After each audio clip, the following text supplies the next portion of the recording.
c'est la première fois qu'on m'interviewe, donc j'espère. Là, il y en a des questions, il y en a tout qui passe au gris, mec, aujourd'hui. Hein. Donc, j'espère que... J'espère donner des réponses satisfaisantes. Alors, qui êtes-vous, Marc Hoffman? Je suis un jeune auteur de 30 ans, étudiant. Voilà, c'est déjà pas mal. Hein. Effectivement, c'est déjà pas mal. Alors, quel a été votre parcours, entre autres votre parcours professionnel, même en dehors de vos créations d'auteur? Alors au niveau professionnel, j'ai commencé à travailler relativement tard. Donc j'ai commencé à travailler vers mes 25 ans. Et à ce moment-là, je me suis lancé dans l'animation parce que j'avais pas de diplôme. Après, j'ai fait plusieurs formations. J'ai travaillé comme vendeur à la Fnac, j'ai été professeur collège-lycée. Voilà, plein de petites missions un peu ponctuelles comme ça, mais surtout de l'animation. Vos centres d'intérêt? Alors, le cinéma, la musique, et puis en ce moment, toutes les vidéos de jeux vidéo sur YouTube. Voilà. Pourquoi pas. Actuellement, vous habitez Metz. Avez-vous toujours habité ici? Aimez-vous cette ville? Est-ce qu'elle vous inspire? Alors, je suis né à Paris, j'ai grandi en Normandie, j'ai habité en Belgique, en Savoie, en région parisienne, dans le Périgord. Et je suis arrivé ici il y a 2 ans, et on va dire que Metz c'est sympa 2 minutes, quoi. Quand avez-vous choisi de vous lancer dans l'écriture? L'écriture, j'ai commencé à écrire quand j'avais 9 ans. Alors, il paraît que j'écrivais des histoires drôles, des bandes dessinées, et je crois que j'écrivais des nouvelles à l'époque. Auteur publié, c'est arrivé il y a 2-3 ans, en fait. Dans votre CV, vous vous décrivez comme un auteur tout-terrain. Donc pouvez-vous nous expliquer qu'est-ce que vous entendez par auteur tout-terrain? Alors, je vais décrire mon CV pour les gens qui vont nous regarder, probablement qui ne l'ont pas lu. J'ai écrit des courts-métrages. Pas dire que j'ai participé à des courts-métrages et que j'en ai écrit vraiment un qui malheureusement n'est pas visible. Voilà. Il n'est pas visible parce que l'actrice principale a demandé que ce ne soit pas visible. Moi j'ai pu le voir, mais on reviendra là-dessus après. Justement, je vous parlais des problèmes qu'on a eus. Et je suis sur des projets de bande dessinée et j'écris à la fois de la poésie, des nouvelles et des romans, donc c'est multitâche. Et après j'exclus pas que voilà, si on me propose des projets de jeux vidéo de n'importe quoi, j'essaierai parce que ça me fait évoluer dans ma technique et les différentes techniques se nourrissent entre elles en fait. Avez-vous tout appris en autodidacte? Tout complètement, et j'ai beaucoup appris au cinéma parce que bon, après on va peut-être pas partir dans des notions théoriques ou quoi, mais quand on voit des angles de caméra, quand on voit ce qui est montré et les éléments de narration d'une séquence, en fait, c'est vachement instructif pour l'écriture, curieusement. Est-ce qu'il y a un espèce de point névralgique entre tout ce que vous faites, quoi? C'est-à-dire, comment vous qualifierez un peu votre identité, quoi? En tant qu'auteur, bien sûr.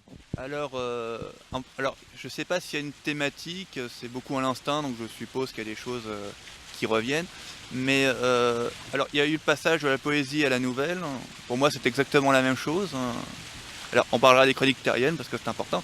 Mais en fait, je me suis dit, je vais essayer de me remettre à écrire des histoires. Mais le style était le même. La démarche était, le lecteur doit sentir ce qu'il est en train de lire sans analyser. Et quand je suis passé de la nouvelle au roman, en fait, ça s'est fait en me disant j'ai envie de délaisser le style, donc le travail rythmique, le travail entre guillemets littéraire, pour raconter une histoire.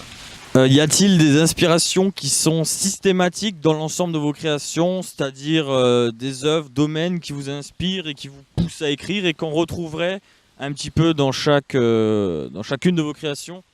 Alors je dirais que c'est assez inconscient, c'est-à-dire que je regarde énormément de films, et quand je dis énormément, c'est énormément, donc de temps en temps je me dis tiens j'écris tel chapitre, tiens c'est cette idée-là, elle est proche de telle autre, mais c'est pas conscient, quoi, c'est pas voilà, peut-être, mais c'est très inconscient, j'aurais du mal à répondre. Alors, vous avez conçu des romans, des nouvelles, de la poésie, des pièces de théâtre, des courts-métrages, des bandes dessinées. Y a-t-il un autre domaine que vous aimeriez aborder dans un futur proche ou non?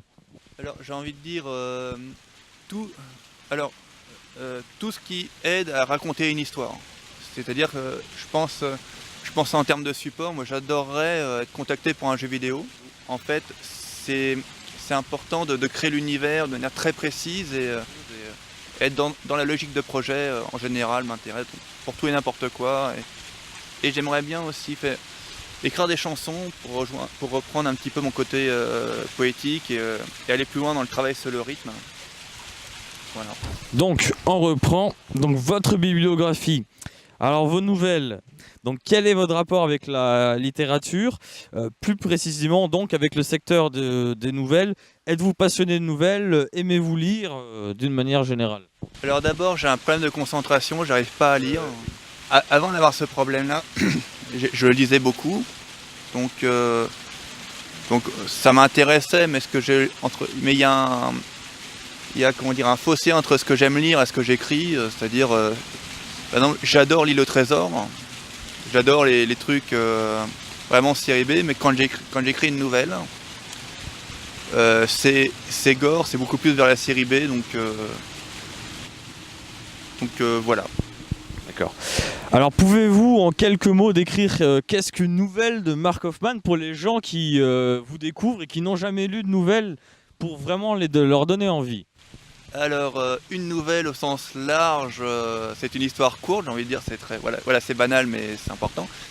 Et pour les nouvelles que j'ai écrites, parce que sûrement à la rentrée de septembre, je vais être sur un autre projet, mais pour le moment, c'est quelque chose de très sensoriel, c'est vraiment un personnage qui fait une action et qui ensuite est face à ce qu'il a fait.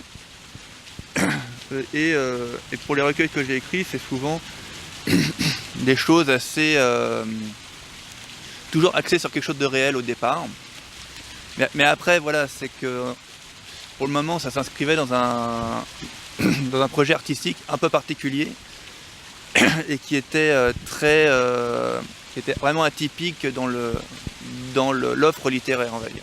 Vous avez actuellement à votre actif 6 recueils de nouvelles. Donc, tout d'abord, Chroniques terriennes et Contes du monde réel, chacun se présentant sous 3 volumes.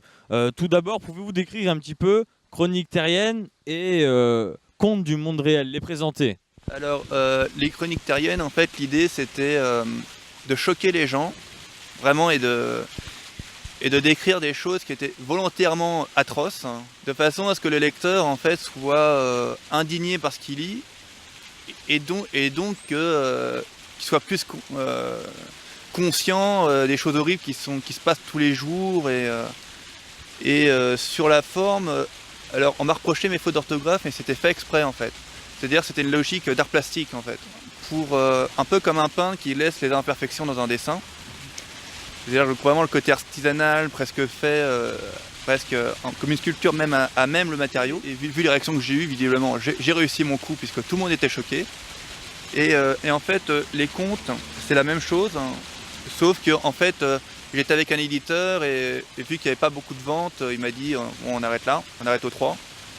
Et j'ai trouvé un autre éditeur et au lieu de laisser mes textes dans mon ordinateur, je me suis dit bon, je vais les publier coup sur coup.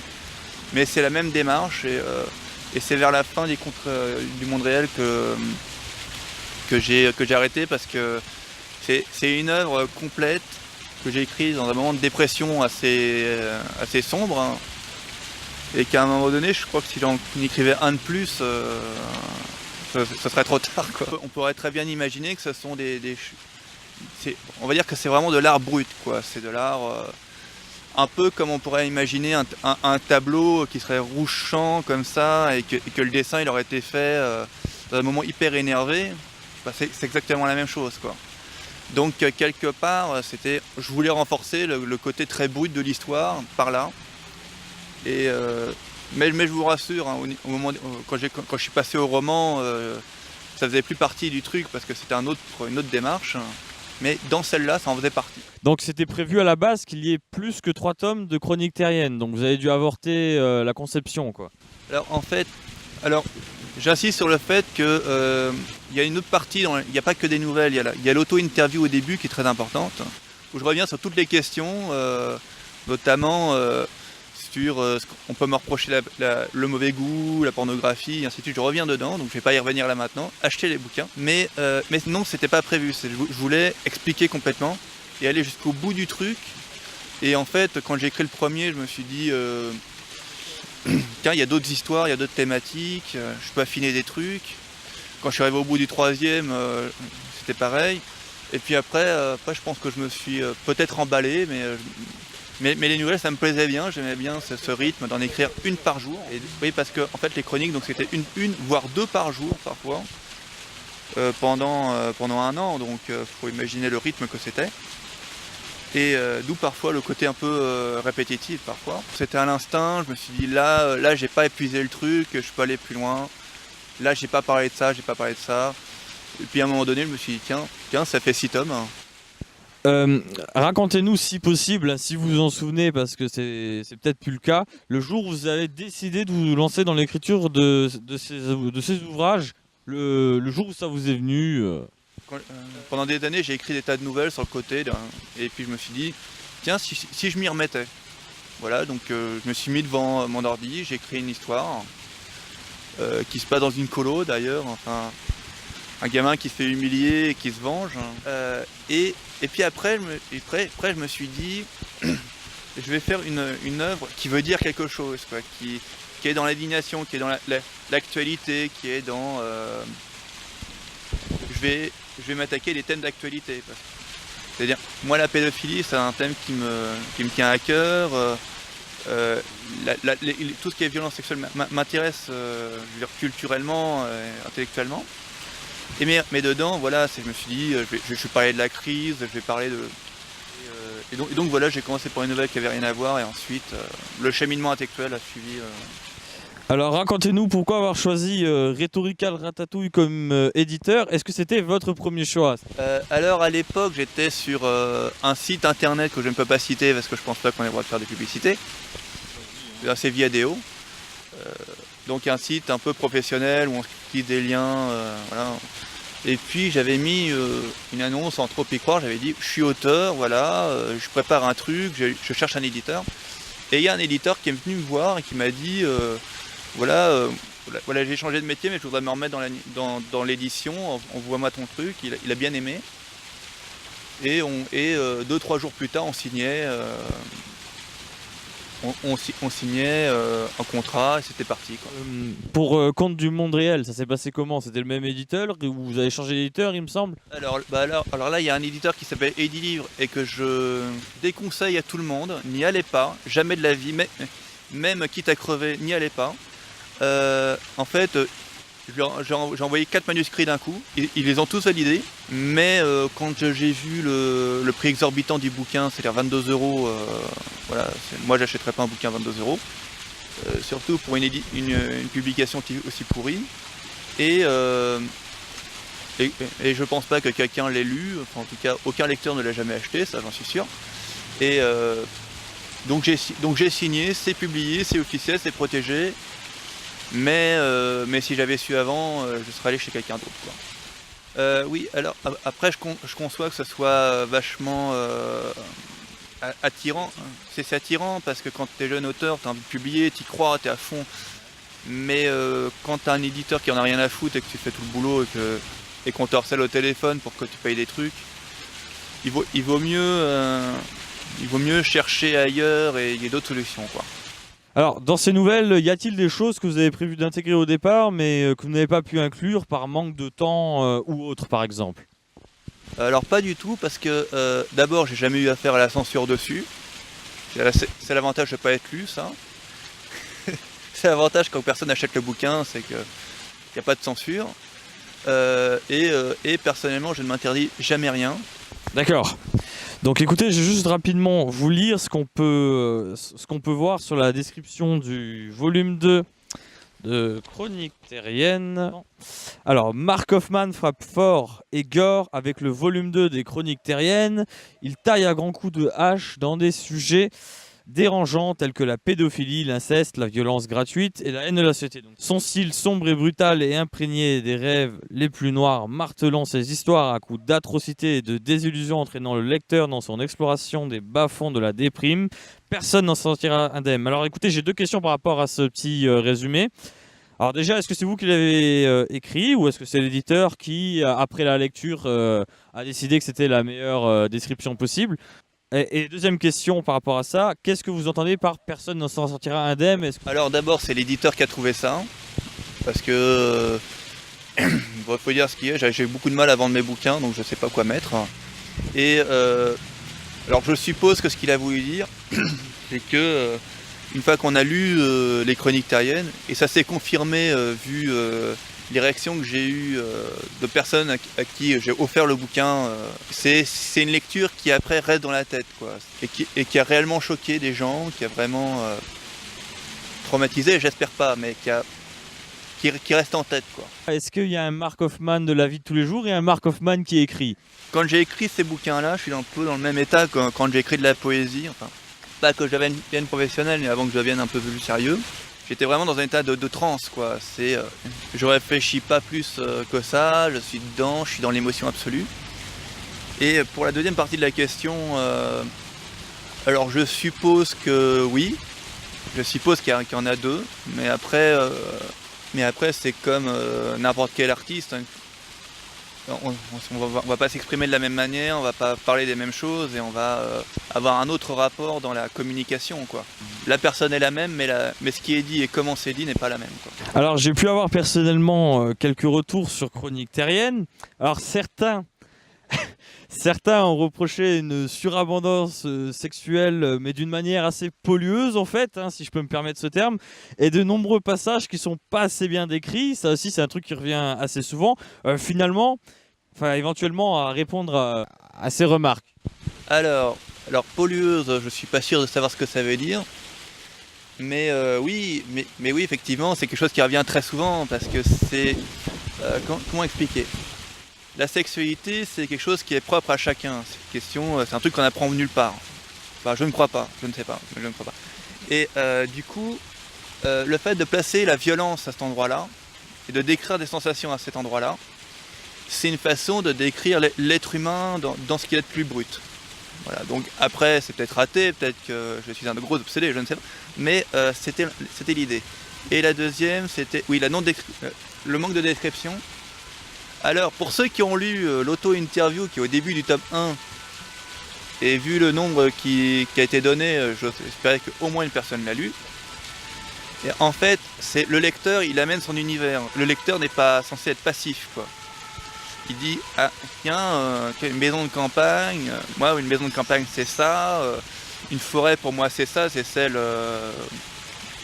de là à côté de Metz. On apporte quelque chose et le récit est là pour guider la perception du lecteur.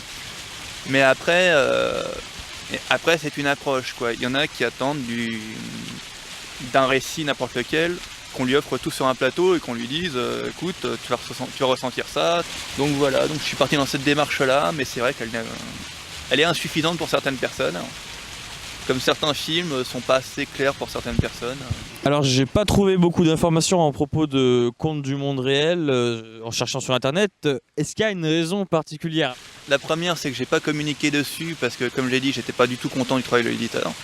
Et que tant qu'à faire, je préfère que les lecteurs se souviennent du livre aussi pour le travail éditorial. Et puis parce que l'éditeur non plus n'a pas jugé bon de mettre le moindre descriptif nulle part. Donc c'est normal. Voilà. Personnellement, vraiment vous, en tant qu'auteur et créateur, est-ce que vous êtes satisfait de ces nouvelles? Alors en termes d'impact, oui.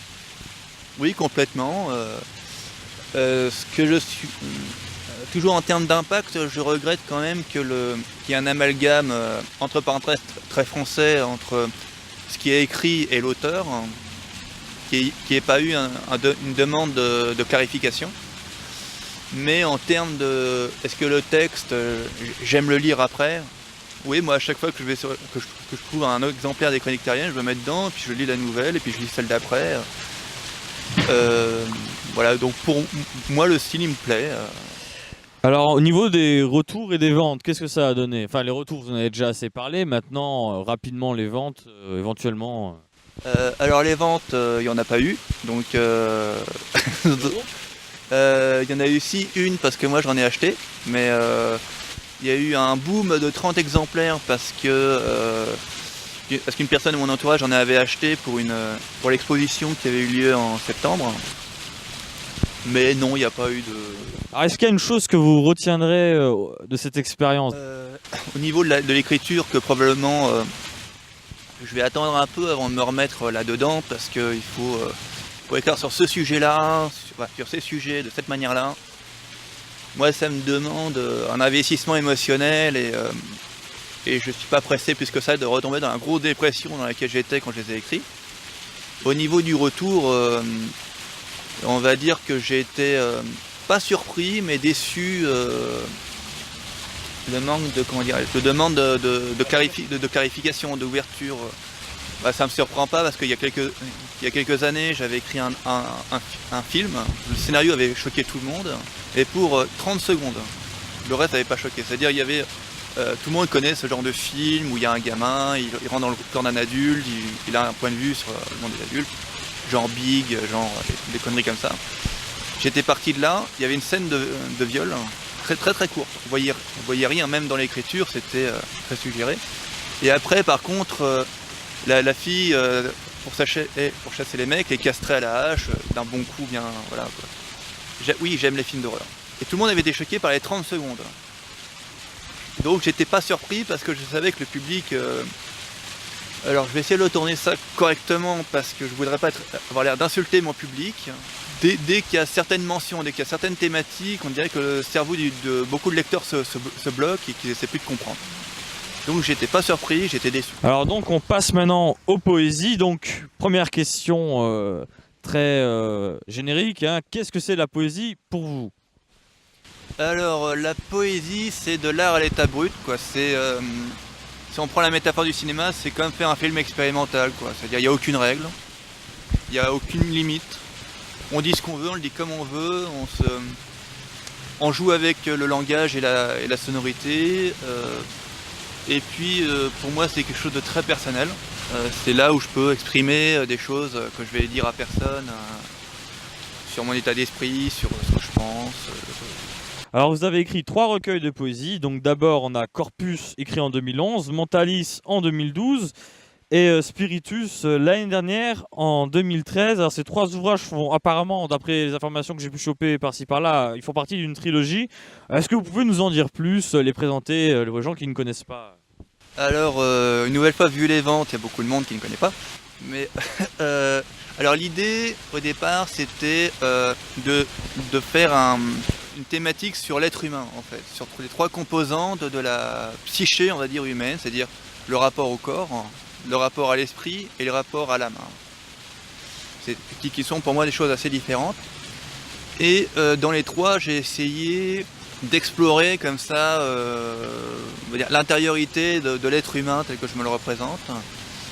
Et voilà. Ok. Donc écoutez, je vais juste reprendre une petite description que j'ai chopée sur le net. Alors, la poésie, une bouillie littéraire. Faites ici une nouvelle expérience littéraire, celle d'une poésie philosophique pour un voyage entre les mots et l'indicible. Donc apparemment, vous qualifiez votre poésie de poésie philosophique. C'est pas moi qui ai écrit ça. C'est pas vous? Ben, sur l'un de vos recueils de poésie, il y a écrit ça comme description, hein. Donc le terme poésie philosophique, c'est pas vous qui l'avez imposé carte sur table à l'éditeur. Non, ça correspond à ce que j'ai mis dans les préfaces. Donc je vais pas me plaindre, mais bon, la façon dont c'est tourné, ça sous-entend que c'est de la merde ou c'est très bien. Donc je fais pas de commentaires dessus, c'est juste voilà, ils ont fait entre le café et la pause club quoi. Alors, pour les poésies, comment vous avez approché les éditeurs et avez-vous présenté vos ouvrages ou Enfin, j'imagine que ça a dû être ça. Alors pas du tout, mais alors il faut dire qu'il y a 3 éditeurs différents. Donc il y avait oui voilà. Donc le premier bizarrement que j'ai envoyé que le deuxième qui a été édité, c'est Mentalis. Là je vais mentir à personne, j'ai payé. Et cher. Pour qu'il soit disponible en librairie. Donc j'ai envie de dire que l'éditeur a apprécié mon chèque. C'est sûr, vu le montant. In Libris Veritas, j'ai payé beaucoup moins cher, mais j'ai payé quand même, donc il n'y a pas eu de retour. Et le troisième, c'était chez Edilivre, donc personne l'a lu, donc voilà, il n'y a pas eu de retour. Personne l'a lu, personne l'a acheté ou personne l'a lu? Les deux. Le fait qu'il y ait 3 éditeurs différents pour ces recueils qui constituent normalement un ensemble, est-ce que il y a une raison? Donc d'une part financière, vous l'avez un peu expliqué, mais Alors le premier donc date de 2011, vous l'avez, tu l'as dit. Et en fait à ce moment-là, je connaissais pas du tout les éditeurs. Je me suis dit bon, je vais envoyer un peu à ceux que je vois. Et ça me semblait normal de payer. En fait, je me disais bon, c'est normal. C'est comme ça que ça se fait, c'est comme ça que ça marche. Et j'ai d'abord connu Edilivre. Non, j'ai d'abord connu les éditions Baudelaire. Et quand j'ai vu le montant du chèque que je leur ai fait, je ne vais pas vous dire combien c'était, mais c'était cher. plusieurs zéros. Bon, on va dire que ouais. Et donc je me suis dit, tant qu'à faire, je vais chercher moins cher. Ouais. Et j'ai trouvé moins cher. Mais j'ai trouvé des gens qui ont fait une édition. J'ai rarement vu un truc aussi moche. Je leur avais envoyé un fichier A4. Ils l'ont publié en A4. Donc c'est moche. C'est horrible. Alors je précise une chose, c'est qu'en fait quand on envoie à un éditeur qui travaille un format A4, donc format classique, la première chose qu'il fait c'est il le bascule vers un format plus petit pour que ce soit publiable normalement. La deuxième étape c'est la mise en page, voilà, on rajoute des illustrations, et là il n'y a rien qui a été fait. La couverture c'est un carré vert avec une ligne orange moche en haut. Et on va dire que si je l'avais foutu au magasin de copie du coin, ça aurait été pareil. Mais bon, l'avantage c'est que c'était protégé par un copyright, quoi. Ouais. Et le troisième, donc Edilivre, c'est de la merde, mais c'est gratuit, donc voilà. Alors comment vous avez eu l'idée de ces recueils de poésie et quand avez-vous commencé à les écrire, quoi? Par exemple, est-ce que c'était 6 mois avant la publication, 1 an, 3 ans Alors, c'est comme les nouvelles, en fait, j'écris à l'instinct, c'est-à-dire que j'écris ce qui me vient, et c'était des textes que j'avais dans mon ordinateur et que j'avais envie de faire partager. Donc, en termes de temps, je pense que je vais tout avoir écrit un peu plus de 6 mois avant, mais c'est difficile à estimer parce que, en tout cas pour le dernier, j'écrivais les chroniques en même temps, donc je sais plus très bien. Oui, alors comment j'en ai eu l'idée? Alors en fait, ça va peut-être faire très amateur ce que je vais dire, mais en fait, je découvre mes bouquins une fois que je les ai terminés, et donc je me dis, ce sera ça. Voilà, la forme elle est imposée par le texte lui-même. C'est juste que bon voilà quoi, l'idée elle est très inconsciente, elle est dans un cheminement que je ne tiens pas à connaître, et à la fin je me suis dit tiens, ça forme une trilogie. D'accord, mais c'est là la manière dont vous écrivez, ça rappelle la manière dont vous écrivez les nouvelles aussi, quoi. Donc il y a une certaine cohérence, on va dire. Alors c'est quoi l'histoire que vous avez désiré raconter dans l'ensemble de ces poèmes? Et aussi, accessoirement, pourquoi avoir choisi la poésie comme support à ce moment-là? Alors, très bonne question. Alors, en termes d'histoire, en termes de ce que je raconte, hein, j'entends, j'ai envie de dire que c'est un cheminement de sensations et de questionnements personnels. Mais dès qu'on parle de poésie, on ne parle plus de pensée construite, quoi. C'est-à-dire qu'il y a des mots que j'emploie, parfois je ne sais pas ce que ça veut dire, c'est juste, à ce moment-là, le son est intéressant, dans le... comment dire, voilà, je sens qu'il faut que je le mette là, quoi. Ah, c'est un peu mystique peut-être comme façon de faire, mais je sens que la place du mot est là. Et alors pourquoi la poésie? Je pense que c'était parce que j'avais envie de... Non, là, le terme d'envie, ça sous-entend que c'est voulu. Non, non, ça s'est imposé comme ça. C'est-à-dire, voilà, les mots sont venus comme ça. Dans le trip, j'ai créé une phrase, une autre, machin. Et tiens, ça commence à faire un recueil de poésie un peu épais, là, comme Mentaliste, ça fait 300 pages quand même. À ce niveau-là, la seule chose voulue dedans, c'est qu'au bout de 300 pages, je me suis dit, c'est bon, c'est assez épais.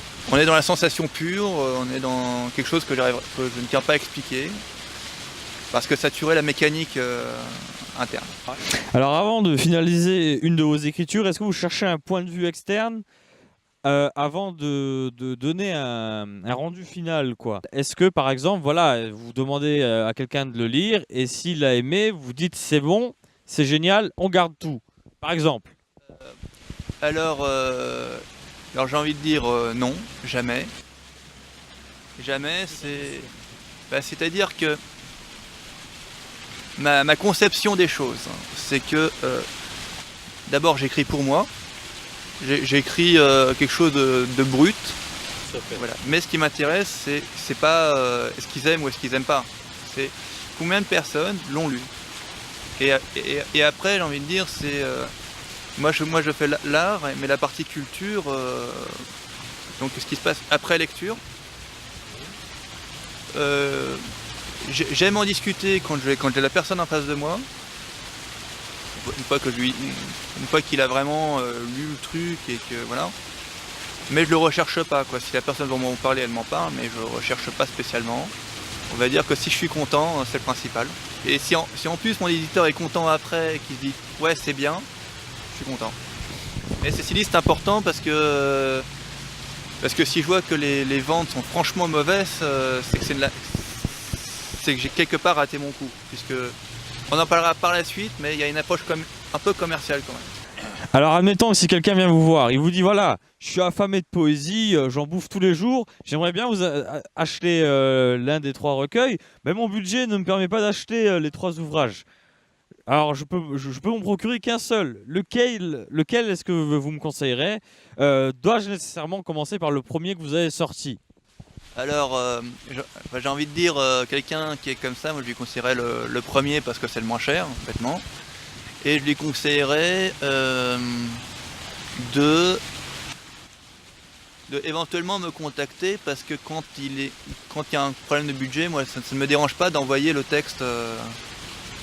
Voilà, c'est pas en entier, je suis pas en entier. Enfin gratuit. Voilà, je suis pas en entier. S'il veut tout, il dépend des sous. Mais ça ne me dérange pas de lui dire voilà où est-ce qu'il peut trouver le texte et lui envoyer des extraits, quoi. Enfin, lui envoyer une mise en bouche un peu plus complète de ce qu'il pourrait trouver sur le net, par exemple. Voilà, parce que je considère que l'art c'est quelque chose de libre qui n'est pas censé être mercantile. Mais à un moment donné, faut pas déconner non plus. Sinon j'édite plus et j'envoie direct. Hein. Mais je lui conseillerais de me contacter s'il ne veut pas dépenser de sous. Et si vraiment on est éloigné et que c'est pas possible, il achète le premier. À part la mise en page qui est moche, il est pas mal. Voilà, il est pas mal. Donc le premier. Pensez-vous encore exercer dans la poésie? Depuis j'ai écrit 2 recueils de poésie. J'en écris 2. Il y en a un qui n'a pas convaincu. Enfin, c'est pas qu'il n'a pas convaincu mon éditeur, c'est que la poésie se vend très mal. Et les 2 recueils, je pense que je vais finir par les envoyer à Edilivre pour qu'ils sortent quand même, mais on va dire que c'est quelque chose que ce soit bon ou mauvais, de toute façon l'éditeur te dit non. Parce que c'est de la poésie et que tant qu'on n'a pas gagné de concours, ça n'intéresse personne. Hein. Voilà. Tout le monde s'en fout. Voilà. Bon, voici qui conclut donc les questions sur la poésie. Alors, donc maintenant on va entamer les questions sur vos romans. Alors avant de parler de vos romans en particulier, donc je vais vous poser une question générale, hein, comme on l'a déjà fait. Donc c'est quoi votre rapport avec l'objet roman? Est-ce que vous en lisez quotidiennement? Vous avez déjà répondu en partie à cette question, mais si vous avez un petit truc à rajouter en plus. Alors non, en fait je ne lis jamais. Je ne lis jamais mais je m'inspire beaucoup de films. Mais on verra ça plus tard. Voilà. Alors où est-ce que vous voyez votre place dans le monde du roman, quoi, ou sur le marché du roman. Comment est-ce que vous voyez ça? Alors au niveau du marché, je pense que je n'ai rien à voir avec, on va dire, la grande scène médiatique du roman français, c'est-à-dire, comment il s'appelle là, l'autre encore, machin Musso, Marc Lévy, machin. Ouais, ou je sais plus. Des choses que je n'aime pas du tout. Mais je ne suis pas non plus dans les romans commerciaux bas de gamme qui envahissent les rayons de la Fnac. Mais c'est inspiré on va dire, de l'origine du roman de gare, quoi. C'est-à-dire tel qu'il se pratiquait dans les années 50-60 dans des revues comme Amazing Stories et autres. Donc l'école américaine de ces revues de littérature de gare, en fait, qui se vendaient donc dans des gares aux États-Unis et qui étaient des céréales, en fait. Voilà. Donc moi, quand j'écris, j'essaie d'être dans cette mouvance-là, donc un petit peu à l'écart de ce qui se fait, et j'essaie de proposer quelque chose de nouveau, quelque chose qui sorte un petit peu des sentiers battus, on va dire. Alors vous avez actuellement à votre actif 3 romans. Alors Les Cycles Galactiques en 3 tomes et Royaume de Feu. Pour l'instant il n'y en a qu'un, il y en a 2 qui sont prévus, c'est ça? Donc sous-titré de Théorus à Malgar. 2 autres tomes sont prévus donc pour le Royaume de Feu, c'est ce que j'ai dit. Et un autre pour les Cycles Galactiques. Est-ce qu'une fois sortis, ces 6 ouvrages représenteront l'intégralité de vos créations dans le monde du roman, ou vous savez pas ou... Alors d'abord je vais rectifier, il y a 2 volumes des cycles parus. Il y a un 3e qui va sortir, il y a un 4e qui est déjà écrit et qui est chez l'éditeur. Et le second volume du Royaume de Feu va apparaître là, le mois prochain ou au mois de juillet. Voilà. Et le 3e est fini déjà. Voilà, donc pour répondre à la question, non, ce ne sera pas l'intégralité, puisque j'ai envoyé 2 autres romans à mon éditeur. Il y en a un que j'ai écrit au mois de décembre, parce que j'avais écrit en fait le volume 2 du Royaume et le tome 4 des cycles en même temps. Donc pendant 2 mois, j'ai écrit 2 livres qui feront, mis bout à bout, ça fera 500 pages. Donc j'avais besoin d'écrire autre chose. Et j'en ai écrit un le mois dernier qui devrait être le début d'une trilogie. Encore, donc on verra avec l'éditeur. Et là j'en ai entamé un nouveau. Et j'ai prévu d'en écrire 2 ou 3 encore cette année, avant de reprendre mes séries l'année prochaine. Donc pour moi, le Royaume de Feu n'est pas totalement terminé. Il y a matière à faire un 4, un 5, un 6. Mais bon, ça dépend des ventes, ça dépend de si l'éditeur est prêt à suivre derrière. Mais je rassure les fans éventuels, en fait je suis signé sur des séries, donc tant que la série n'est pas terminée, on est encore sous contrat, donc voilà, je vous rassure. Est-ce que vous pouvez nous faire, pour ceux qui ne connaissent pas, nous présenter, nous faire une mise en bouche des cycles galactiques et du Royaume de Feu, nous expliquer un peu ce qu'il en est, quoi. Alors les cycles galactiques, c'est donc une saga pour le moment en 4 tomes. Qui est un mélange des genres, en fait. Ça démarre sur un récit à la façon Âge de cristal, pour ceux qui ont vu le film, c'est-à-dire on est dans le futur et la Terre a été colonisée par des calamars géants et un vaisseau part à la recherche d'une vie ailleurs. Mais un des extraterrestres est dans le vaisseau et voilà. Et en fait tout le premier roman comme ça, c'est on découvre les origines de l'humanité, le fait qu'en fait les extraterrestres en question sont nos cousins, voilà, pour aller très vite, hein. Et ensuite dans le tome 2 on va un peu plus loin dans l'exploration de l'univers plus lointainement. Et après le tome 3 et le tome 4, vous verrez bien quand ils seront publiés, parce que voilà. Et le Royaume de Feu, c'est l'histoire d'un prince qui est envoyé sur une île par son père parce que c'est la guerre, tout simplement, et qu'il faut le mettre à l'abri. Mais là où il l'envoie, en fait, il y a des créatures, il y a toutes sortes de dangers. Et voilà, tout le tome 1, en fait, c'est comment il va devenir courageux, en fait, comment il va devenir un chevalier, on va dire. Et dans le tome 2, en fait, il revient sur le continent. Parce que son père est mort. Et là, il y a tout un jeu politique dont il se rend compte. Il y a beaucoup plus de bagarres, il y a beaucoup plus d'action. Mais je peux pas en dire plus parce que l'histoire est un peu complexe. Et il faudrait beaucoup plus de temps. Il faudrait que je vous détaille la carte, la chronologie, la mythologie qui est derrière. Et une histoire sur le faux élu qui est en amont de l'histoire. Donc le tome 1 est simple, je vous rassure. Comment est-ce que vous compareriez l'écriture de vos romans par rapport à l'écriture de vos recueils de nouvelles ou de poésie? Mais par exemple, Chroniques terriennes, vous avez dit qu'il y avait des fautes, ça faisait partie du truc. Est-ce que dans vos romans, on retrouvera un petit peu ce genre de concept? Alors au niveau de l'orthographe, non. On fait la comparaison avec la peinture. J'avais parlé d'art brut pour les chroniques. Là, ce serait plus une série de tableaux sur un sujet en fait. Et alors au niveau de l'écriture, au niveau de la méthode elle-même, c'était comme si j'écrivais une nouvelle et j'écrivais une centaine de suites en fait. Voilà. Un peu sur le principe de la série télé si on veut. Il y a un enjeu et puis je prends un peu plus de temps pour arriver à la fin, forcément. Et souvent, en fait, une fois que je suis arrivé à la fin, j'ai envie de continuer. C'est pour ça qu'il y a souvent plusieurs tomes. Alors que dans une nouvelle, en fait, une fois qu'on est arrivé au bout on va dire des 4 pages, c'est bon, l'histoire elle est pliée, on abandonne les personnages, on se pose pas la question de qu'est-ce qui se passe après. Alors que dans un roman, on se pose tout le temps cette question-là. C'est ok, le gars, il est arrivé au bout de son histoire, qu'est-ce qui se passe après? Donc à ce niveau-là, c'est des épisodes avec tous ces éléments-là qui sont de construction beaucoup plus lente, avec nettement plus d'éléments et nettement plus d'événements. Voilà. Comment est-ce que vous définiriez un peu votre littérature dans les romans? C'est quel genre de littérature? Ça se passe dans quel univers, etc. quoi. Alors en termes de style, à la fois dans la série B et en même temps, moi ce qui m'intéresse le plus c'est ce qui se passe quoi. C'est l'événement, c'est le. Je saurais pas trop dans quel rayon je serais quoi en fait.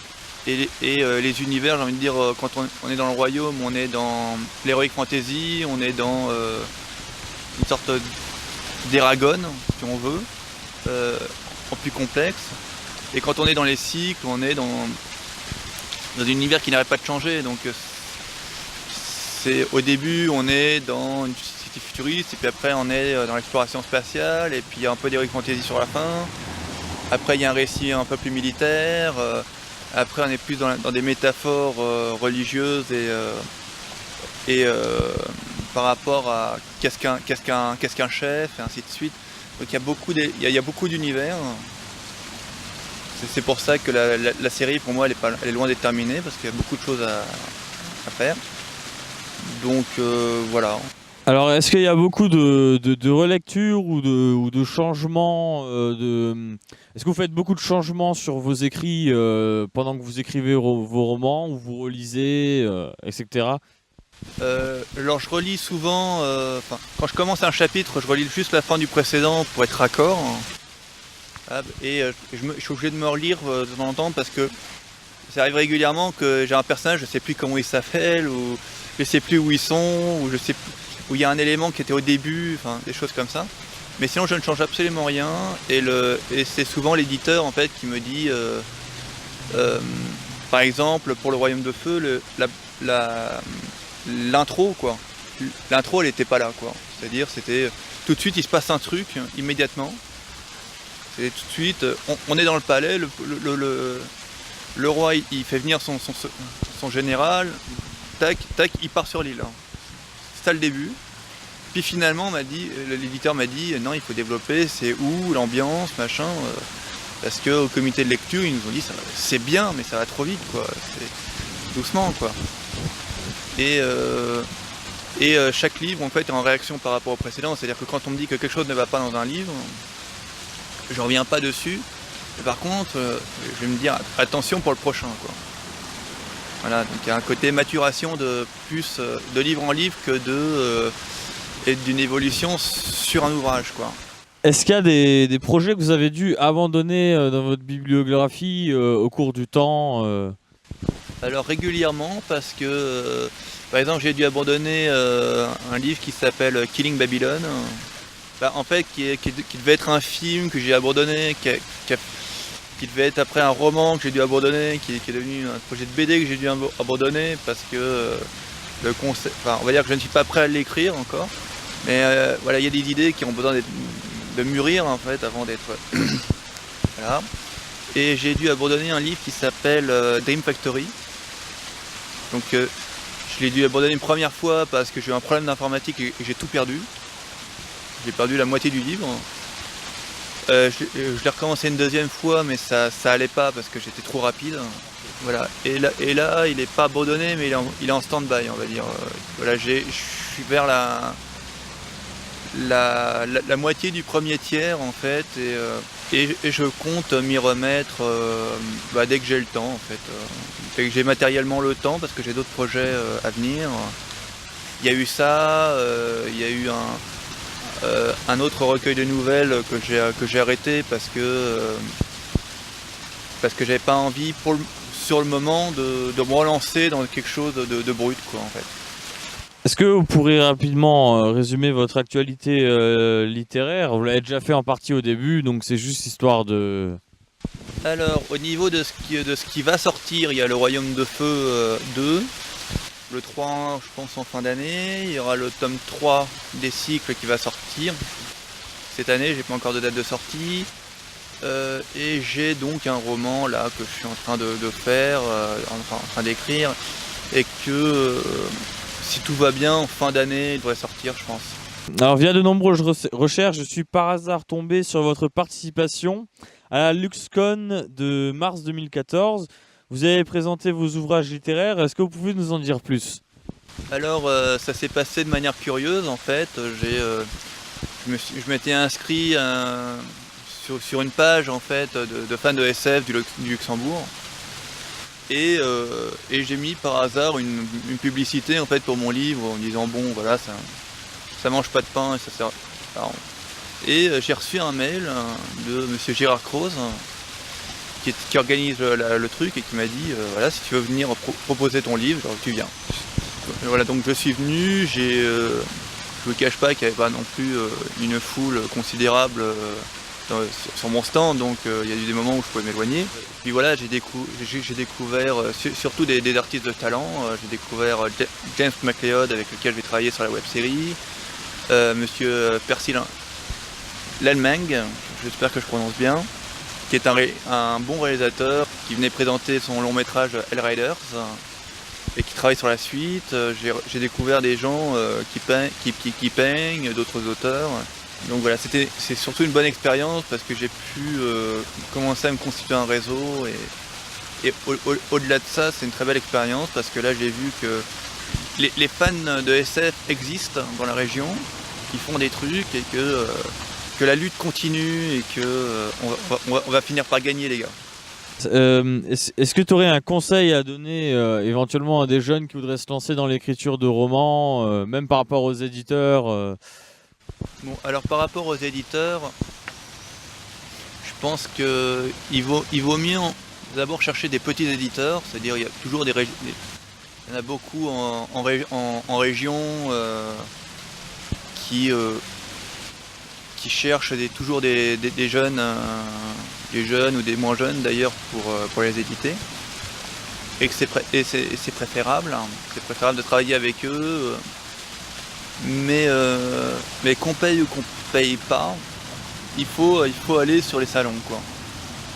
Il faut aller rencontrer les gens, il faut aller discuter, il ne faut pas hésiter à discuter de bouquins qu'on n'a pas écrits, mais juste s'intéresser aux autres. Et au niveau de la méthode, j'ai envie de dire chacun doit trouver la sienne, mais le plus important c'est d'avoir trouvé une histoire qui nous amuse et qui nous amuse suffisamment pour qu'on y passe entre 3 mois et 1 an. Surtout, très important, surprendre le lecteur, pas en permanence parce qu'à un moment donné ça devient saoulant, mais il faut que à chaque chapitre il se dise je suis content d'avoir lu le chapitre, quoi. Et pas ouais bon voilà, il s'est passé 3 trucs dans l'épisode. C'est important aussi de trouver un rythme qui soit propre et tout ce qui est style, tout ce qui est technique, ça s'acquiert à force d'écrire, quoi. Ça s'acquiert pas en disant tiens, je vais peut-être faire quelque chose. Il vaut mieux se lancer dans des romans et pas les terminer et apprendre quelque chose que d'attendre l'idée de génie et de rester comme ça, quoi. Eh ben écoute, je vais te laisser t'étendre un peu plus sur l'aspect commercial de la littérature, tout ça. Tu m'as dit que tu voulais en parler, donc libre à toi. L'aspect commercial, c'est comme au cinéma. C'est-à-dire, par exemple, les Batman de Nolan, c'est quoi? Il y a un genre qui marche, le film de super-héros, on reprend les codes. Mais on ajoute quelque chose, quoi. On ajoute une réflexion, on ajoute un style, on ajoute un truc, quoi. Et en littérature, c'est exactement pareil, quoi.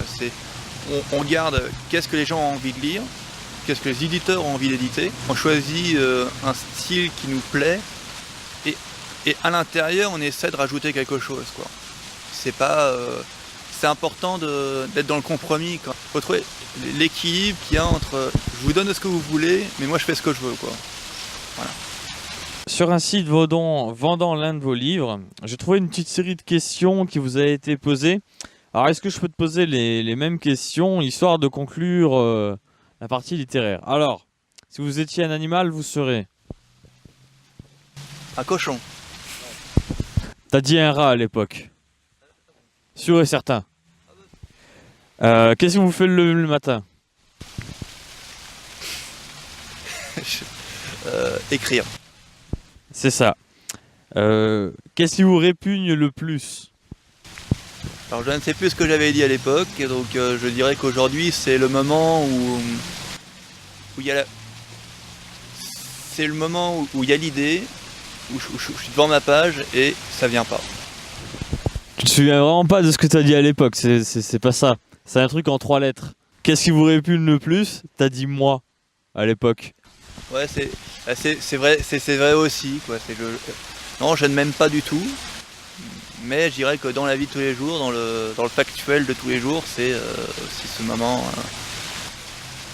où je peux péter les plombs parce que l'idée n'est pas là, quoi. Enfin, l'idée est là, mais le texte vient pas, quoi.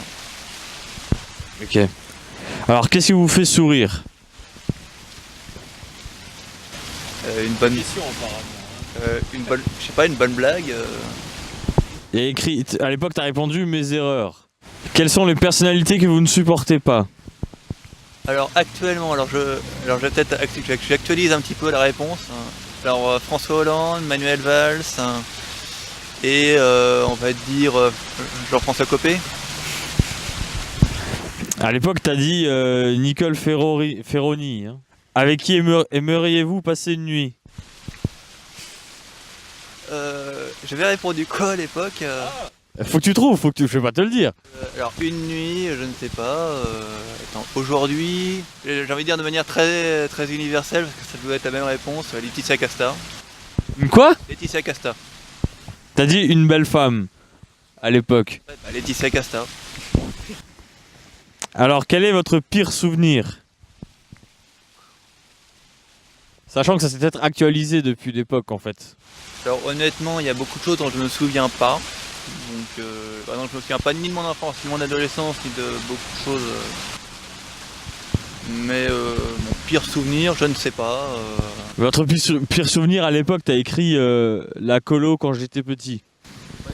Ouais, une fois, j'ai fait une colo et je me suis dit plus jamais, quoi. Parce que, alors pourquoi je mets ça? C'est parce qu'avec l'époque j'avais un problème d'hygiène et un animateur vachement intelligent a eu cette idée géniale de me dire bon maintenant tu prends le savon, tu te laves au lavabo, et il a eu l'idée géniale de ne pas fermer la porte de la salle de bain du camping, quoi. Ce qui est génial comme idée, ce qui fait que il y a eu une grosse partie de la colo qui a maté, quoi. Donc je ne supporte pas les colos pour ça, quoi. Et alors que je suis animateur en colo, hein. Voilà.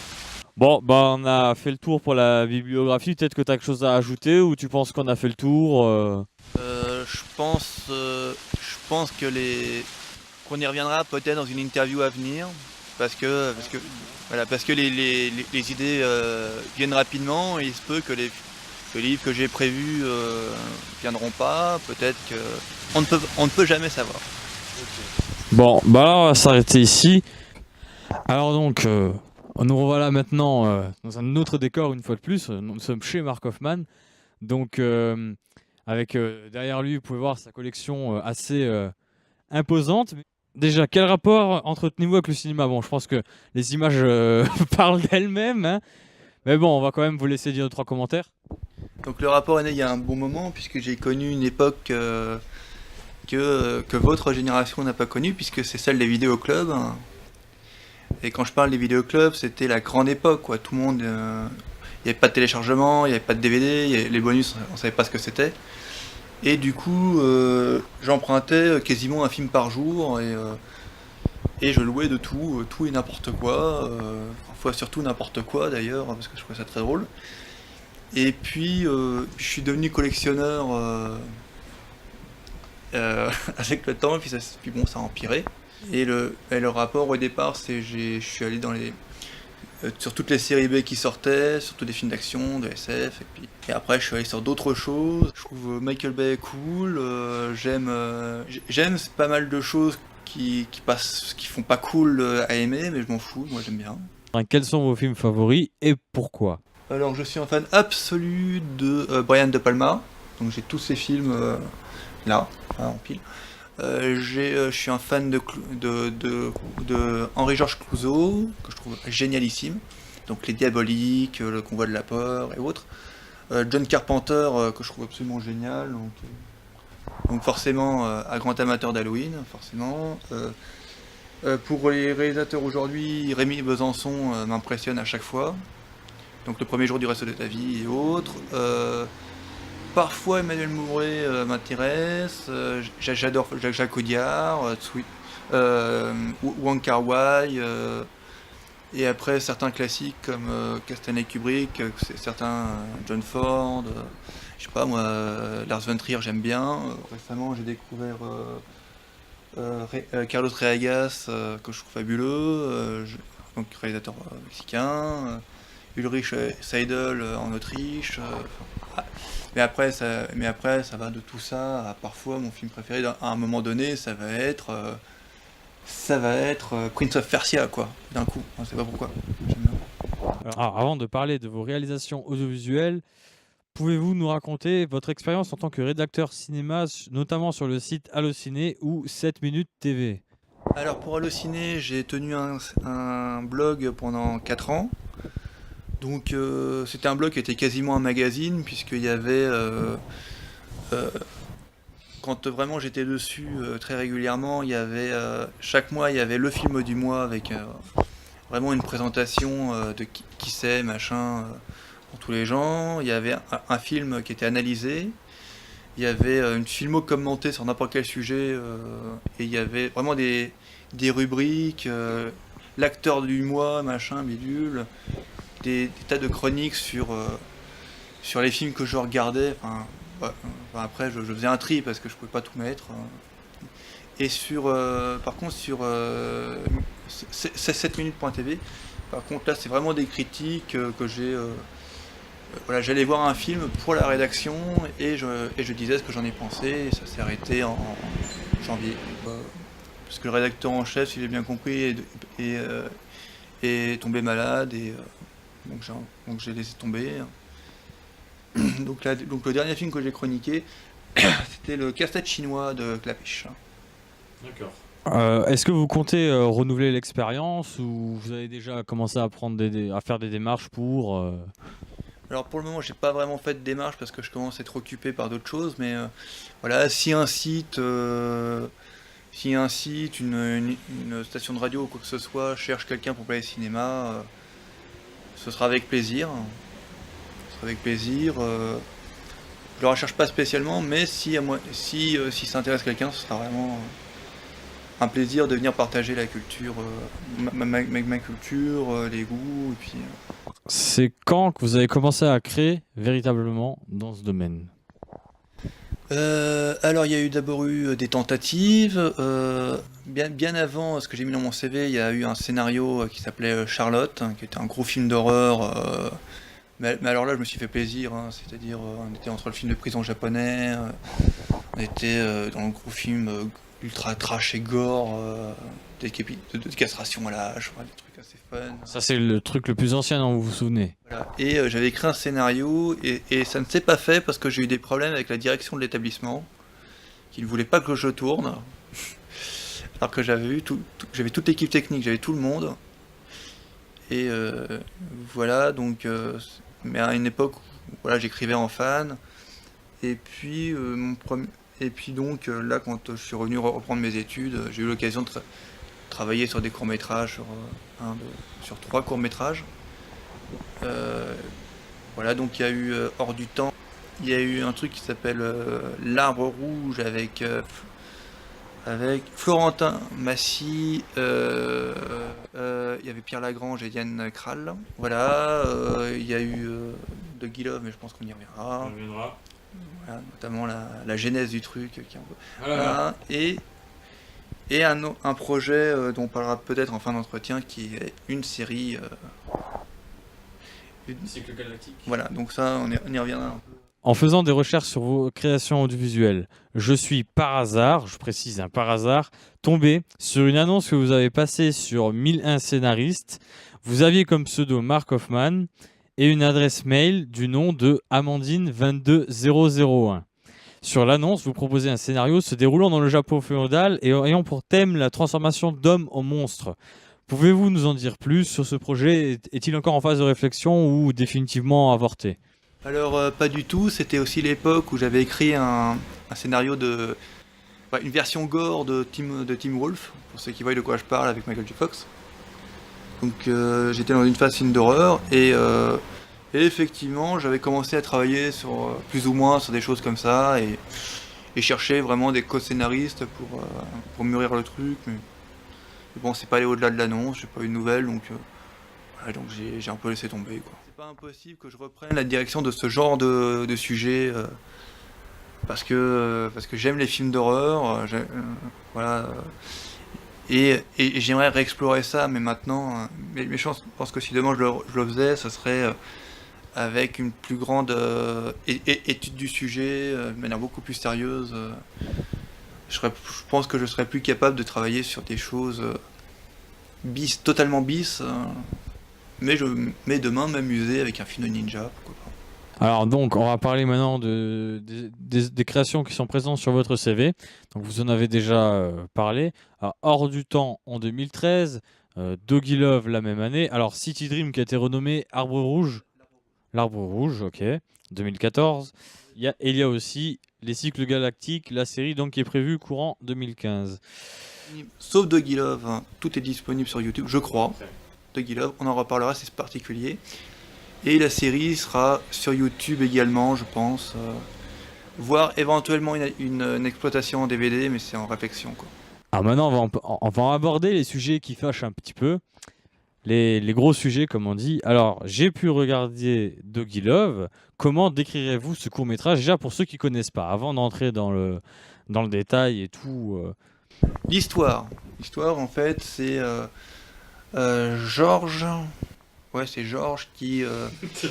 Non, parce que je me rappelle jamais des prénoms. Ouais. Et, enfin, en gros, c'est un gars qui sort avec une fille et qui lui offre dès la première séquence un collier de chien, ça. Et ensuite, c'est un film sur un couple dominant-dominé en fait, où elle vit, je crois que c'était une nuisette qu'elle porte dans le film. Chemise de nuit. Voilà, un truc comme ça. Et en fait, elle mange dans sa main, il dit j'ai soif, elle arrive avec c'est un verre de lait dans le film. Et en gros, donc, il décide de la vendre à un mafieux joué par moi-même. Et elle se sent trahie. Et je ne raconte pas la fin, parce qu'il ne faut pas déconner non plus. Alors, est-ce que vous pouvez nous raconter la genèse de ce projet? En novembre 2012, j'ai fait une formation professionnelle et je m'ennuyais à toutes les pauses. Donc j'ai décidé d'écrire un petit scénario pour le fun. Et en fait, j'ai écrit 3 scénarios. J'ai écrit Doggy Love 1, 2 et 3. En fait, dans les scénarios, le 1, le 1 c'était ce qu'on voit dans le film. Dans le 2, il y avait une inversion où en fait le personnage de Lucie, donc le personnage féminin principal, en fait, répétait le truc avec le personnage que je jouais dans le film, en fait. Donc elle devenait super dominante et elle le tuait. Et dans la troisième partie, il y a la fin de ce qu'on voit dans le film. C'est-à-dire, elle raconte tout à Emily. Et en fait, après que le personnage d'Emily donc tue Lucie, il devait y avoir quelques séquences avec elle dehors.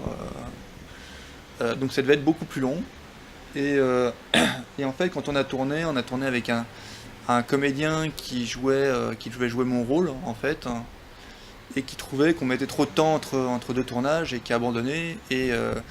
Comme mon réalisateur, il est metteur en scène, enfin, mon co-réalisateur est metteur en scène et que tout le monde a un peu des choses à faire, on a pris le parti de retravailler le scénario pour que ça ressemble à quelque chose et le tourner quand même.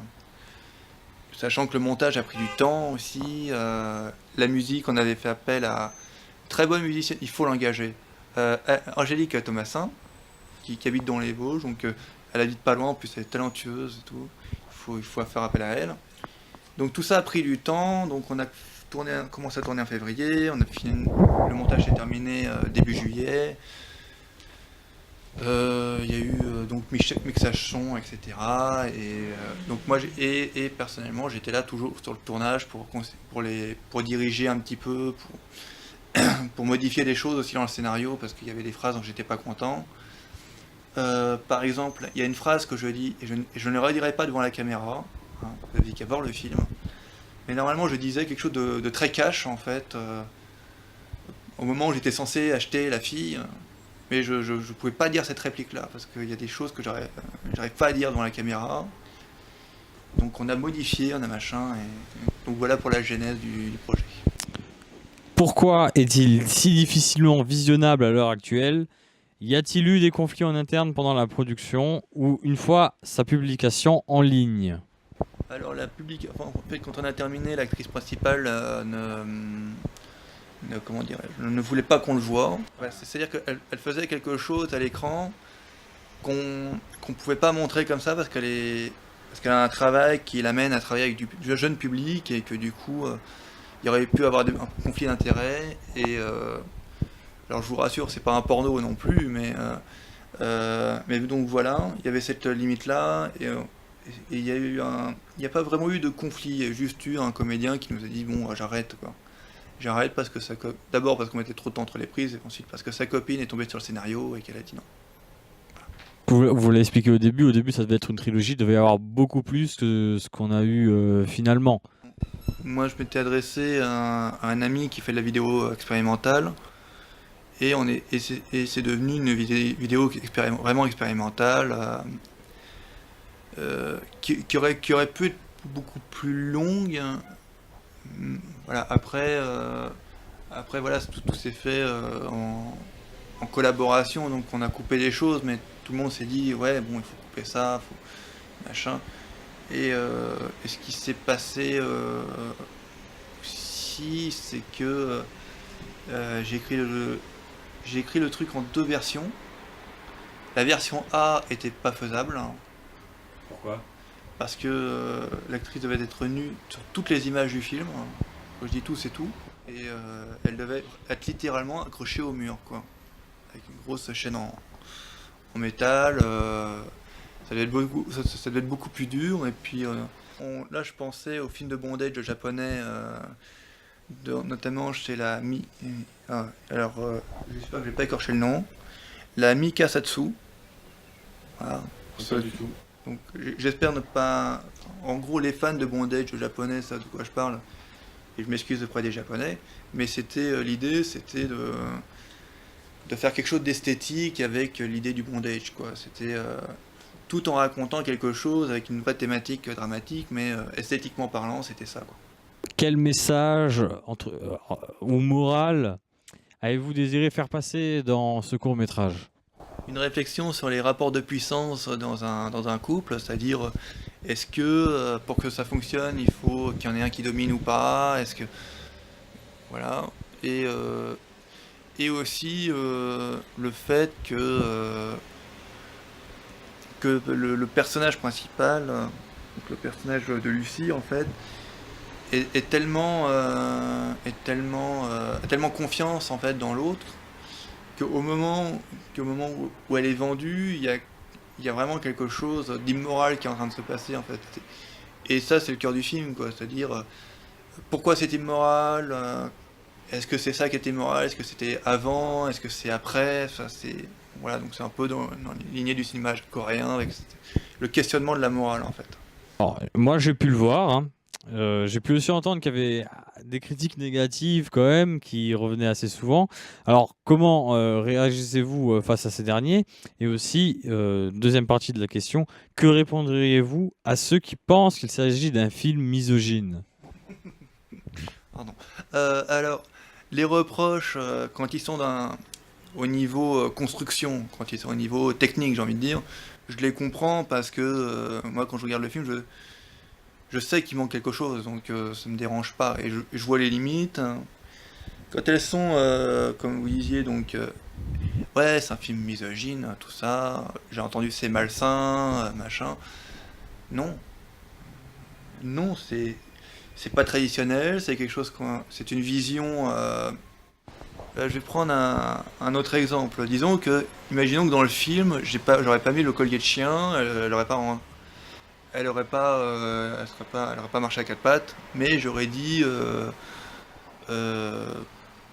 j'aurais pris un parti beaucoup plus classique.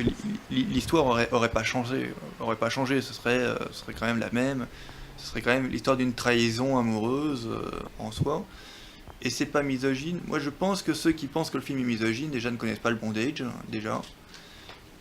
Alors, vous allez sur Wikipédia, vous allez sur Internet, et vous recherchez ce qu'on appelle les 12 règles du soumis ou de la soumise, enfin, et les 12 règles du maître. Franchement, vous lisez juste ça, et après vous revenez me dire que c'est misogyne parce que c'est un rapport de confiance, quoi. C'est un rapport extrêmement fort qui demande énormément d'efforts, énormément de maturité, quoi. Et donc je pense que le point de vue, le point de vue du spectateur qui pense que c'est misogyne, un, ne connaît pas. Pourquoi pas, hein, il a le droit de pas connaître. Et la deuxième chose, c'est que on est trop, qu'à partir du moment où on s'éloigne d'une représentation classique de l'intimité, il y a forcément le ouais mais c'est paranormal, qu'est-ce qui se passe, je ne comprends pas. Et il y a des choses qu'on assimile à quelque chose de mauvais, à quelque chose qu'on a vu dans des mauvais pornos et sur certains sites amateurs que je ne citerai pas, mais qui sont franchement ouais, qui sont dégueulasses, il n'y a pas d'autre mot, qui sont effectivement extrêmement dégradants. Et bon, après c'est le rapport de la personne qui est soumise par rapport au dominant est un rapport qui engage énormément de choses. Et bon, après, c'est comme dans toutes les relations, il y a parfois vraiment des abus, et dans ce cas-là, ça peut être extrême, quoi. Mais là, si j'avais voulu choquer, faire un truc misogyne, j'aurais pu faire dévier le truc beaucoup plus loin et être beaucoup plus. Par exemple, de ne pas donner de voix off au personnage féminin qui raconte ce qui se passe, quoi. J'aurais pu très bien dire faire du personnage dominant un gars qui n'a absolument aucun respect, aucune tendresse pour la personne. J'aurais pu le faire, mais c'était pas le propos, quoi. Je me suis servi d'une imagerie pour raconter une histoire et pour poser certaines questions et aussi pour donner une visibilité esthétique à un monde que je trouve assez intéressant euh, au regard de certains grands films japonais, au regard de toute une culture qui existe, hein. Voilà, comme un jour peut-être je ferai un film queer ou je sais pas quoi, ou beer ou je ne sais pas quoi. Donc ce que je vais dire par là, c'est que le bondage n'est pas bon allez, tu viens dans ma cave, on sort les fouets direct, on y va franchement, et puis voilà, ça va décaper sec quoi. Voilà, ce n'est pas ça, c'est un rapport qui se construit avec le temps, qui sera construit dans une pratique adulte, quoi. Et en général, quand on y va, c'est qu'on s'est renseigné dessus. Donc il faut avoir tout ça à l'esprit. Et moi, ça, c'est le de Guilla, je l'ai montré à une personne qui pratique et qui m'a pas confirmé que c'était comme ça, parce que c'est une vision édulcorée, quoi. C'est une vision. J'ai pas mis le quart de ce qu'on peut voir sur Internet. Hein. J'ai pas mis le quart. Hein. Oui, oui, ça on s'en doute bien. De toute façon. Voilà, donc qui m'a confirmé que le rapport était de cet ordre-là. Donc comme c'était le rapport psychologique qui m'intéressait, voilà, j'étais content de mon coup. Tu m'as dit en privé avant, comme quoi, si tu aurais l'occasion de retravailler dessus pour en faire la version que tu avais imaginée à la base, tu le ferais sans hésiter, quoi. Voilà, et j'essaierai de le faire la version A, qui est la version, la version avec la chaîne, la version machin, ou au moins la version soft avec tout le scénario, au moins ça. Mais après, j'envisage éventuellement de l'adapter sur d'autres supports, voire même pourquoi pas en livre ou que ce soit, pour pas perdre l'histoire parce que je le trouvais pas mal. Pourquoi votre court-métrage Doggy Love met-il en scène l'asservissement d'une femme à un homme? Pourquoi pas l'inverse? Alors comme je l'ai signalé, dans la version originale c'était le cas, c'est-à-dire il y avait un échange en fait, elle devenait la dominante. Ouais, mais au départ, elle commence dominée. Alors effectivement ça aurait pu être l'inverse, je pense que si on inversait les rôles, le film fonctionnerait quand même, c'est pas le plus important de l'histoire, mais je suis conscient que dans le cadre d'un visionnage on n'a pas l'habitude, on connaît pas, et malheureusement sur beaucoup de sites porno c'est ce qu'on comprend de la pratique, c'est-à-dire la femme est dominée, elle n'a pas le choix, allez on y va à 15, on lui pisse dessus, mais voilà, je caricature mais je vous jure que ça existe. Oui, et je on vous va pas... parler de ça. mais je conçois que quand on a vu tout ça et que quand on a ça en tête, on se dit la soumission c'est uniquement quelque chose de dévalorisant, alors que ça peut être quelque chose de choisi, ça peut être quelque chose de beau, quoi. Mais mon film ne voulait pas aller dans le misogynisme, mais je renvoyais à beaucoup de choses dont j'ai déjà parlé. Et puis sinon, voilà, bon, donc les filles, si vous voulez tenter des trucs, allez-y. Et, et les mecs, vous fermez votre gueule à 2 minutes, quoi. Au moins, ça crée le débat, quoi. Et comme mon but était là, après, si on a vu ça comme misogyne et qu'on a envie de s'indigner contre les gens misogynes, j'ai aussi atteint mon but, quoi. Donc moi, mon point de vue est à l'opposé, mais artistiquement, j'ai trouvé ça intéressant de poursuivre ce que Rob Zombie disait quand il parlait de ses films d'horreur, quand on lui disait oui, mais c'est violent, c'est trash. Oui, mais dans la vie, la violence, elle est trash. Hein. Et en montrant que c'est trash et que c'est violent, on la combat, quoi. Une suite de Doggy Love ou de l'un de vos courts-métrages est-elle prévue? Pour le moment, ça ne s'y prête pas, puisque Doggy Love, j'étais plus ou moins parti à un moment donné sur l'écriture d'une suite, mais je ne pense pas que ça s'y prête. Hein. Mais bon, j'ai laissé tomber, et puis les autres, je me suis tellement peu reconnu dans le travail que voilà. Et par contre, bon, la série, on y viendra, mais une saison 2 est en réflexion. Alors, pour conclure, bande dessinée, cinéma, roman, théâtre, jusqu'où ira Mark Hoffman? Cuisine, saut en parachute, crash test automobile? Alors, crash test, c'est non, cuisine, c'est non. Saut en parachute. Voilà, donc tout ça, c'est... À partir du moment où je peux raconter une histoire, c'est oui. Sinon, il faut me payer cher.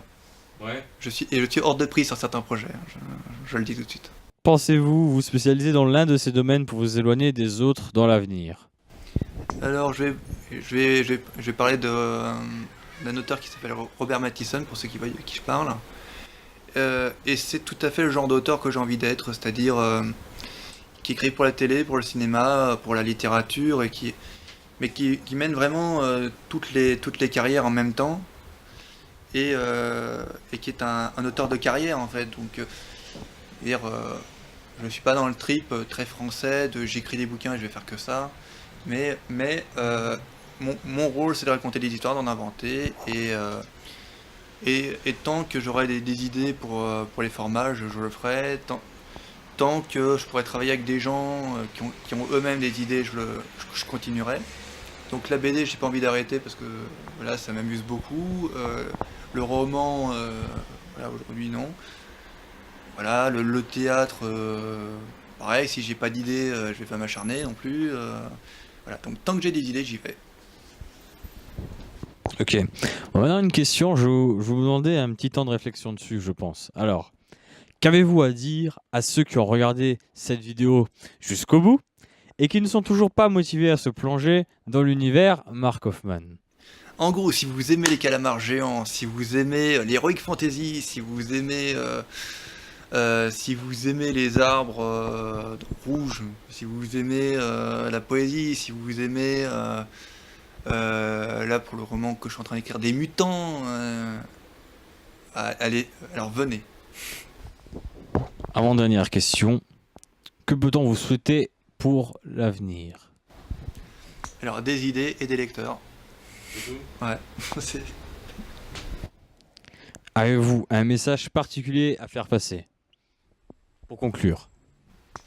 Alors j'ai envie de dire à ceux qui ont envie de faire des choses, pas forcément écrire, hein, n'importe quoi. Alors n'essayez pas de vous conformer à ce qui existe. C'est-à-dire que même si ça ressemble à rien, même si c'est un truc bizarre, si c'est de vous, il faut y croire, il faut travailler, euh, il faut toujours faire la méthode de Spielberg, quoi. La méthode de Spielberg, c'est quoi? Il avait, il- c'est le développement de 4 projets en permanence. C'est-à-dire, il sait que même si c'est Spielberg, il y a un film qui va passer et qu'il y en a 3 qui vont se planter. Donc il y a en permanence ça.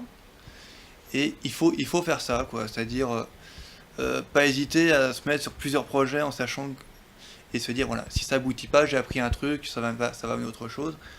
Et ne jamais hésiter à faire comme Stallone, hein, à parler et à dire et à aller voir les gens qui font des choses et à leur dire oui, je suis en train de faire quelque chose, est-ce que tu veux travailler avec moi, ou t'es en train de développer quelque chose, je veux travailler avec toi. Faut pas hésiter une seconde, faut y aller au culot et, euh, et c'est même vachement apprécié, quoi. Surtout, ne restez pas dans votre coin et bossez. Merci, à bientôt.